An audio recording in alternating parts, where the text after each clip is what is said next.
Kalalaya lang ni dating Palawan Governor Joel Reyes noong Biyernes, pero muli siyang humarap sa Sandigan Bayan kaugnay ng mosyon ng Ombudsman na ibalik siya sa kulungan.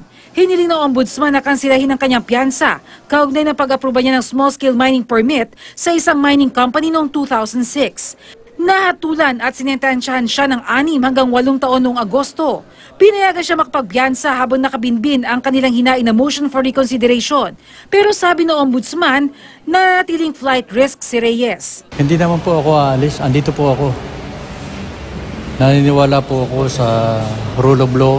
Matatandaang naaresto si Reyes noong September 2015 sa Phuket, Thailand, kung saan siya nagtago matapos madawit sa hiwalay na kaso ng pagpatay sa broadcaster na si Doc Jerry Ortega noong 2011. Sabi ni Reyes, kung nagtago man siya noon, yun daw ay dahil kaliwat kanan ng mga banta sa kanyang buhay. Napakaraming threat na dumating sa akin. Opo, na pagkakataon na yun. So minabuti ko po na magpalipas muna ng tamang panahon para lumitaw para harapin ang kaso ngayon. Nakalaya si Reyes matapos magpasya ang Court of Appeals na walang basihan para isakdal siya sa kasong pagpatay.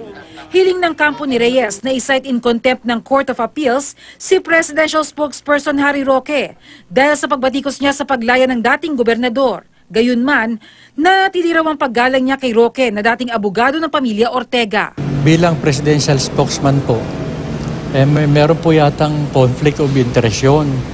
Dahil po yung kanyang posisyon can easily sway the judiciary, pati iba pang ahensya ng pamahalaan. Well, I welcome that so I can probably explain to the convicted felon. He is a convicted felon, remember?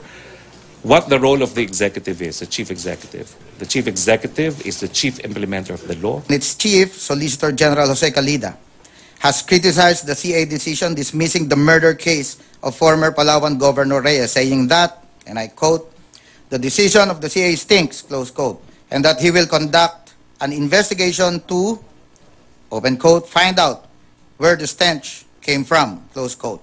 Kinumpirma naman sa GMA News na isang source sa Court of Appeals na maagang magre-retiro si Associate Justice Norman D. Pizarro, ang ponente ng desisyong nagpalaya kay Reyes. Magre-retiro si Pizarro sa February 7, 1 taon, bago ang mandatory retirement age na 70.